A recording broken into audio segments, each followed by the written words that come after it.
আমার নতুন একটি ভিডিওতে আমার সমস্ত বন্ধুদের জানাই স্বাগত। আশা করছি আজকের ভিডিওটি দেখতে তোমাদের অনেক ভালো লাগবে। আমি পুরোপুরি রেডি হয়ে গিয়েছি আর বাড়ি থেকেও বের হয়ে গিয়েছি। তারপরে আমি কিন্তু আজকের ভিডিওটা শুরু করছি। যেহেতু আগে থেকে ভিডিওটি শুরু করা হয়নি, তার জন্য ভাবলাম যে রেডি হওয়ার পর এখন থেকে ভিডিওটা তোমাদের সঙ্গে শেয়ার করি। তো যেমন ভাবা তেমন কাজ, সে ভাবা অনুযায়ী আমি কিন্তু ভিডিও করা শুরু করে দিয়েছি।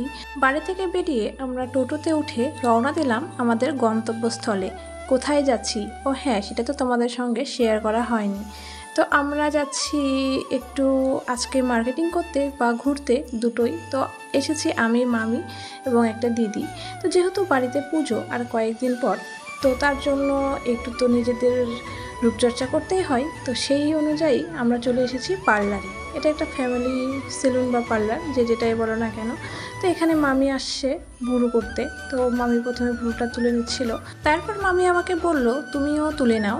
আর তোমরা একটা কথা শুনলে অবাক হবে বা জানলে অবাক হবে, আমি কিন্তু এতটা বড় হয়েছি এখনও কিন্তু ভুরু তুলি না। শুধুমাত্র আমার বিয়েতেই তুলেছিলাম, আর সেটাই আমার ফার্স্ট ভুরু তোলা। সেটাও তুলতে চাইনি, যেহেতু ফেসিয়াল করেছিলাম। তখন বলল যে ভুরুটা না তুললে মেকআপটা নাকি বসে না, একটু প্রবলেম হয়, মেকআপটা ফুটে ওঠে না। তো তার জন্য যেহেতু ওনারা পার্লারে কাজ করে, ওনাদের সবার কথা অনুযায়ী এবং মামির কথা অনুযায়ী ওই ফার্স্ট টাইম আমি ভুরু তুলেছিলাম।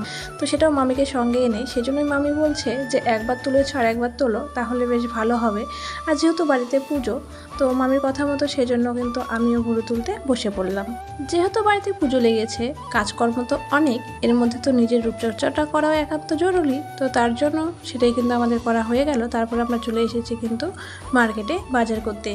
আমরা মেনলি আজকে এসেছি পুজো উপলক্ষে যে সমস্ত বাজারহাট করা সেটাই করতে। তো মোটামুটি বাজারহাট আমাদের কিন্তু করা কমপ্লিট। তারপরে এসেছি আমরা ফুলের দোকানে, ঠাকুরের জন্য ফুলের মালা বায়না বা অর্ডার দেওয়ার জন্য।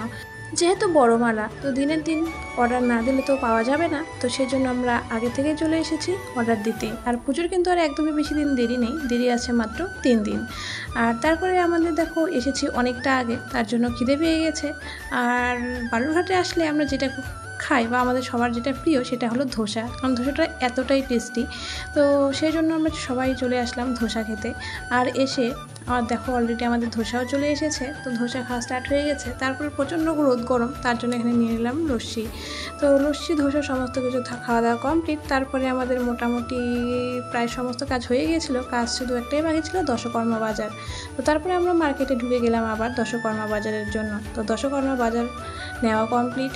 আর যে সমস্ত প্লাস্টিকের ফুলের মালা, সেই সমস্ত কিছু কিন্তু নেওয়া কমপ্লিট। সবার হাতে কিন্তু এক একটা করে বোঝা। এবার আমরা রওনা দিলাম বাড়ির উদ্দেশ্যে। যেহেতু অনেক ছোট ছোট ব্যাগ হয়ে গিয়েছিল, তার জন্য টোটোতে বসে আগে সেই ব্যাগগুলো চেকিং করে নেওয়া হলো যে সব ব্যাগগুলো ঠিকঠাক আছে কি নেই। তো তারপরে নেওয়া কমপ্লিট। এখন বাজে রাত প্রায় 9টা। তো এই টাইমে আমরা বাড়ির উদ্দেশ্যে রওনা দিলাম। তো আজকের ভিডিওটি আমি এখানে শেষ করছি। আজকের এই ছোট্ট ভিডিওটি তোমাদের কেমন লাগলো সেটা কিন্তু অবশ্যই কমেন্ট করে জানাবে। আর তোমরা কেউ যদি আমার চ্যানেলে নতুন থেকে থাকো, তাহলে অবশ্যই চ্যানেলটা সাবস্ক্রাইব করে পাশে থাকবে নতুন আরও অনেক ভিডিওগুলি দেখার জন্য। তো চলো আজকের ভিডিওটি আমি এখানেই শেষ করছি। সবাই সুস্থ থেকো, ভালো থেকো। দেখা হচ্ছে নেক্সট ব্লগে অন্য একটা ভিডিওর সঙ্গে। Tata, thanks for watching my video.